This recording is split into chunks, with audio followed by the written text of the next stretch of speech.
Thanks for clicking on the video and joining us. Today we want to share with you the life-changing experience of our first dive on the beautiful island of Tenerife in Europe. We also had the chance to interview the marine biologists and diving instructors that gave us this opportunity. Having that passion within ourselves is the most important thing, right? They have some really inspiring words to share with you too. Hey, welcome to Tenerife. We came here for a sort of holiday, I guess. It was my 40th birthday and it's February right now, so we wanted to get out of Denmark and have some sun and celebrate together. It was pretty awesome because Rasmus had a surprise planned for me. A couple of my oldest friends came to surprise me for the weekend. I had absolutely no idea. The kids didn't know either. We rented a really sweet house on the west side of the island, which tends to be more green and lush. And we spent a lot of time there just enjoying each other's company, hanging around the house, in the garden and in the pool. We really needed this time together, so we found that we rarely picked up our cameras and we didn't document our travel as we had originally planned to do. So we don't have much more video of our adventures around the island because on the days we weren't at the house, we were checking out different locations with the kids. It was truly quality time together.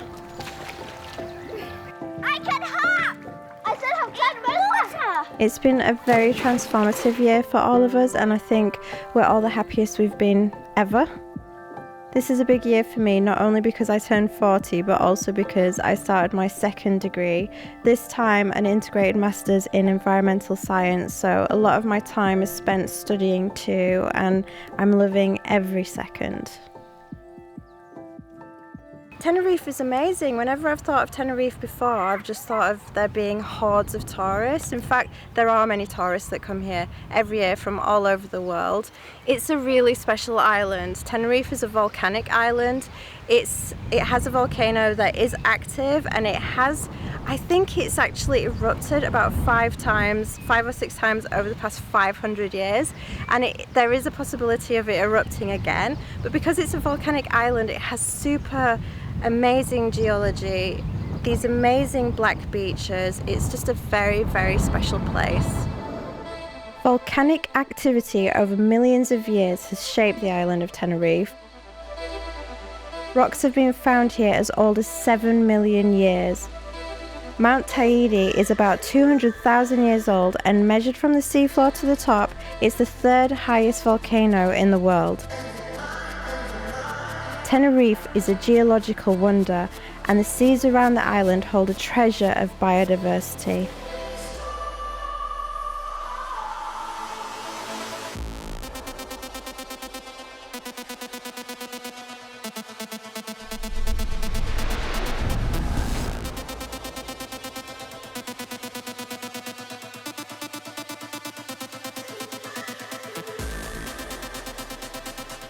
Okay, now we want to talk to you about our diving experience.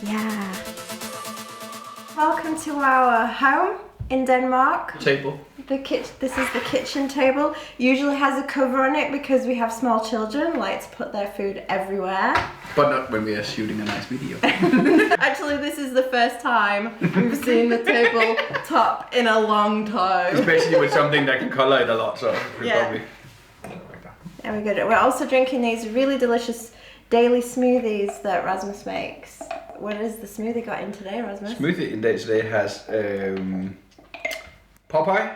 What are they called? Spinach, carrot, mango, strawberry. 3 of those ones. What are they called? The small one? Dates. I have my personal translator with me today. This is really good for the body, but for the mind. Obviously, slightly. For the memory, still got a lot of work to do. We learnt to dive. We tried it. You've actually tried it before, right? Yeah, but it's many years ago. So it was new to me as well. The reasons why we wanted to learn to dive is because a lot of our focus, or at least a lot of my focus environmentally, is often in the water, in the ocean. I always gravitate to the ocean.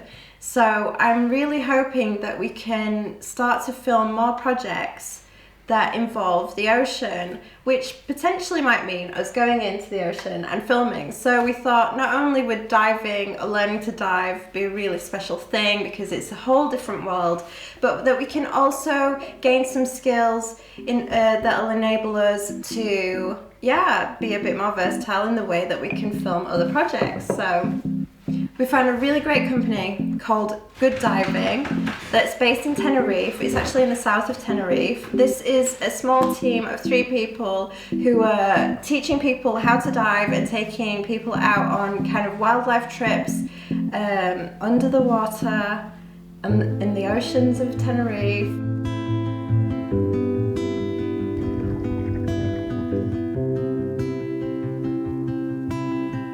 This project was born in 2017. We landed up in Tenerife, and in 4 days we decided to change our lives and trying to change the lives of the people that was going to meet us. 4 days, that's quick. That's quick, yes, it's definitely a quick decision. But the underwater world here is something very special. The first dive we did was with 3 rough-tailed stingrays that are like 3 meters big. And it was like, okay, we're going to open a diving center. Obviously, the people behind the original project are Roberta and Andrea. I'm the newest addition to the team, but the best one. Been here for a few months. But the reason I'm here is because I think we agreed on what are like the main values that we want to share through diving, and we're both marine biologists. And it's not just about teaching diving. It's not just about having a business that's going to take people in the water and make sure to have fun. It's also make sure to fall in love for the ocean, and kind of want to keep spreading that message that we're spreading every day of you love it, protect it. Yeah, having that passion within ourselves is the most important thing. Absolutely. Right? You just want them to see the magic that you know is there. Yeah, I think it's the only way to do it, believing in it. I never thought about scuba diving before I started about 10 years ago. I grew up very close to the sea, and I did a bit of free diving, but one day I just read an advertisement of somebody was doing scuba courses, and I called him and I just booked for the course for the first level for the open water diver, and after the first lesson in the swimming pool I booked the whole bundle to become a professional. Courageous. And he was like, but you haven't done the ocean yet. I was like, I don't care, I just want to become an instructor. I was so scared of seagrass, and this is a story that I say to my students all the time because a lot of people approach diving because they are scared. And so my brother just suggested me go there and see what we're talking about, like see what is this scary stuff. And this is the first thing that the instructor made me do. Like, he brought me on the seagrass, and I fell in love because the seagrass was just an amazing galaxy full of marine life, busy, doing things, interacting. And I was so surprised and shocked that this linked me to the ocean forever. So from my biggest fear came up my biggest passion. Both my parents are divers. But even though I grew up in the city, so we would just go on trips. And then obviously when we turned 8, it was like the age at which you can start. We were like, with a scandal, we want to go diving. Obviously, stop showing us pictures, take us underwater. And they took us to Catalonia on holidays. And that's where we started diving. So I studied biology focused on marine biology and aquatic systems, because obviously it was feeling a call towards that. But I just wanted something different than lab after uni, so I went out for 3 months to get the dive master internship, but I was already diving for, I don't know, 15 years or something. I just wanted to see something different, and then by the end of the summer I was like, wow, I felt so many things by just teaching people what I love. One of the things I love. And apparently I'm good at it, and it could be also a professional path. So let's do that for now, and then we'll see. Our experience diving was amazing. It was just so awesome. We started by going over to the Goodiving headquarters and having a lesson there about how to use the equipment. Once our lesson finished, we went into the small pool over there, and then we practiced in the pool. It's really warm. Yeah, it was a heated pool. So I would say it was new for me, but I think I was a lot more familiar with being underwater. Yeah, I was not. And I was like a little bit panicking, but not completely panicking, because Roberta, who was teaching us that day, said that people that do panic, they're kind of like ripping their stuff off and, you know, but I was not doing that. I was kind of, you know, it was all very new to me. So I was really like, my problem was that I kept holding my breath, because as Roberta explained, that when we go under the water, our first instinct is to hold our breath, you know, and then sometimes I was getting a little bit of water in my goggles that was like going into my nose a little bit, not totally uncomfortably, it was just like a little bit, and that was telling my brain, okay, now hold your breath. So, you know, I was going under the water and I had oxygen, but I was holding my breath, and that I kind of was getting confused. But the good thing was that we were doing it in the swimming pool. It was really easy for me to kind of just go up if I felt, you know, a little panicky. I found it really interesting that in the swimming pool I had no problems. As soon as we got into the ocean afterwards, we went in, and at some point I could feel a bit of water in my mouth, which is not completely normal. But my brain just realized that this was salt water, and for some reason there, my body started panicking. I was like, okay, what? Like, where did that come from? But just for some reason, there's something, and I think it's just uncommon territory for people to be breathing underwater, and I think there's so many related things to just how we just breathe in normal, like out of water. We just take it for granted that all of a sudden when we start mixing things, it becomes difficult. So yeah. I think it's normal for everyone to have some kind of resistance against what you do when you're doing it the first time. But mighty was it worth it? I actually personally don't like to call them customers. Like, I think that the people that comes here is more a guest, just because it's a mutual exchange. They really are taking a lot from us, and we're really taking a lot from them. I don't know how to explain it better, but it's a mutual exchange. A lot of people approaches us just to try something different, and then they figure it out that this was maybe the best experience of their life. We are lucky, yes, we were lucky to be there with them. Meanwhile, this happened, you know. I feel that it changed my life. I think that is really a life-changing experience, and as soon as we were out of the water, I just wanted to get back in. I cannot wait. It seems you described it really well on the day. Like, it feels a bit like a dream.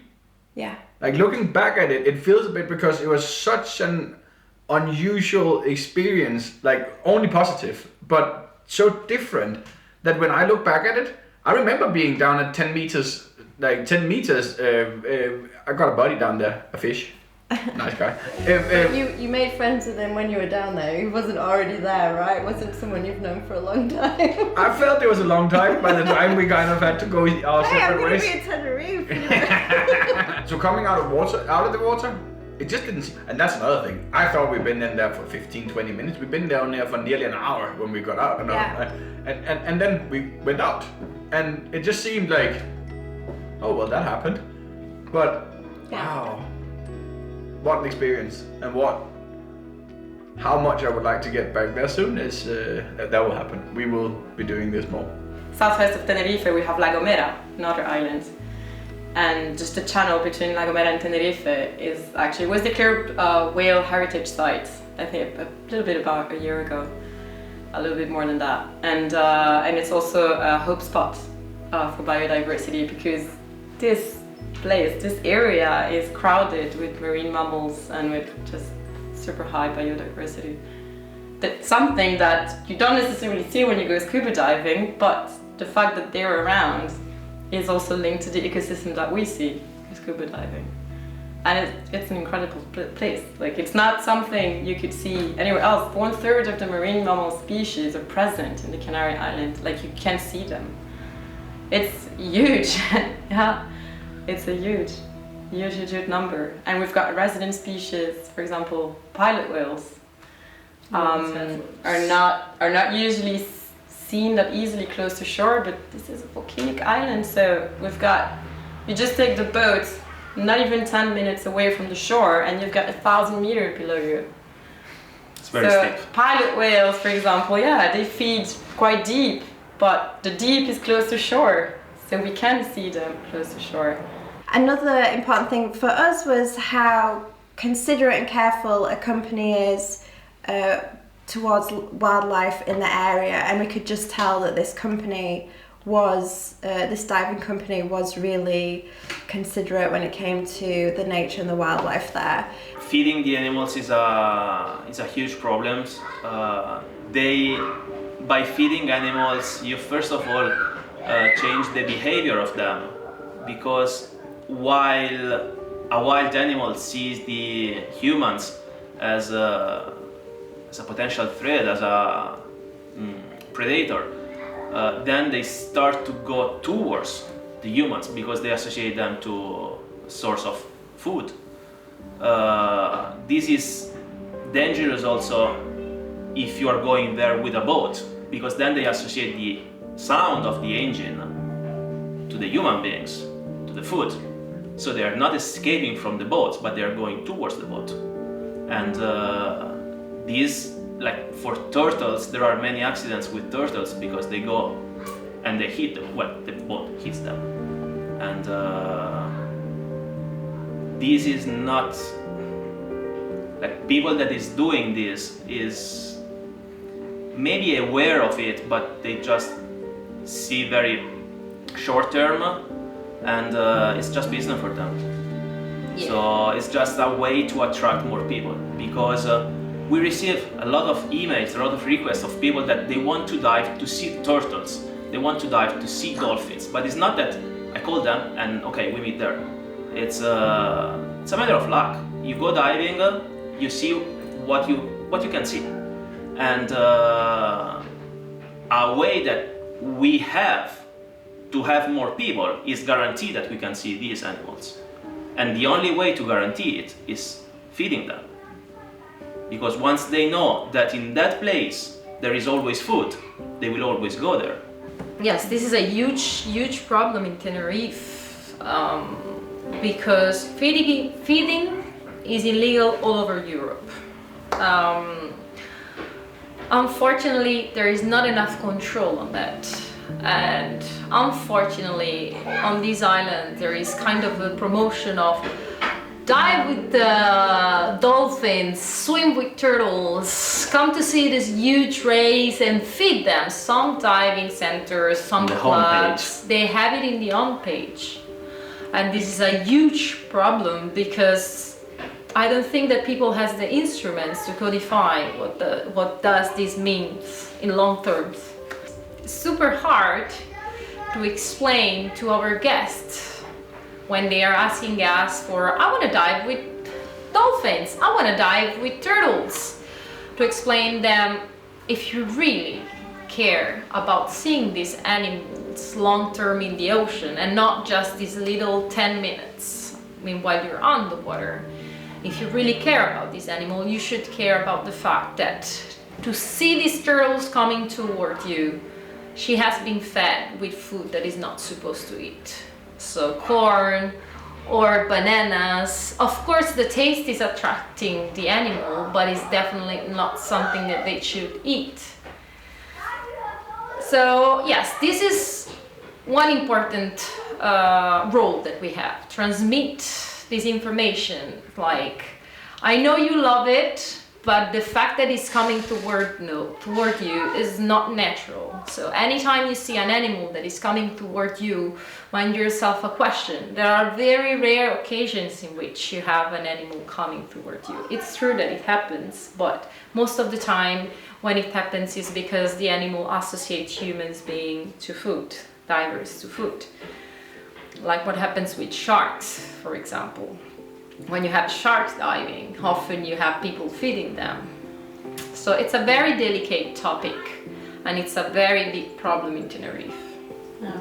And I think you can really feel the difference.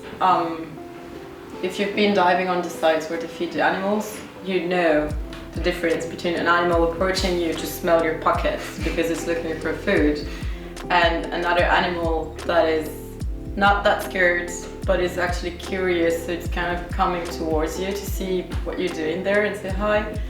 It's not the same. And I've heard, it was not in the water with these people, but I had friends of friends who came diving to one area of the island. They described me the dive and I was like, okay, this is a place where I know animals are being fed. And then they went diving, also a dive spot that we really love where there is seagrass and turtles, and they saw turtles on both sides. And that friend of a friend, she told me the feeling was completely different. Like, one was a bit hectic and the other experience was very peaceful and natural, right? This is also interesting because sometimes you have people that have incredible energy and this attracts animals. This is so incredible when you catch that aura that will attract this animal. In that way, you are shocked about, at least me. This is something very surprising. It's a golden rule, it's incredible. You take people snorkeling, don't need to go diving. You take a family snorkeling and they're like, oh, we just want to be in the water, the kids are gonna love it. Whatever we see, we're gonna be happy. We just want to have the feeling of and see what's under the surface, right? And they see angel sharks, turtles, rays, everything. And then the ones that show the picture on the flyer and they say, so do you have turtles here, yeah? And that day the visibility is not good. Okay, now maybe I'm overdoing it, but there is a trend. Like, there is this peacefulness that some people have when they get in the ocean, the acceptation of we'll meet whoever we'll meet, whatever the ocean offers today. And somehow it resonates with how you feel when you go in the ocean, because people that expect the less are usually the one that gets the most. It's crazy. The guys at Goodiving immediately show that they have a passion for what they do, and they are so welcoming. They're really good teachers. That's another thing. But also just you can feel their appreciation for the water and for the world underwater, and that's all you need when you're going diving somewhere, because they're not doing it. They're running a company, but they're not doing it for the money. They're doing it for the passion that they do and what they have, and it's they're just nice people. They're nice. They have that kind of aura where you like, I want to be part of what they're doing because it must be right. Now, if you don't want to just take our word for it, then check like the nearly 500 5-star reviews they have on several different online platforms. Now we have the first diving certificate out of, I don't know how many actually. I don't know how many. Okay. Well, we got the first one, and technically we can expand on it at anywhere in the world. But I would like we come back then and do some more of them. I definitely would like to go with a good diving team. That's it. If you would like this video, it really helps to support our channel as well the YouTube algorithm. If you haven't subscribed yet, please do that. And also hit the notifications bell to get notified about upcoming videos.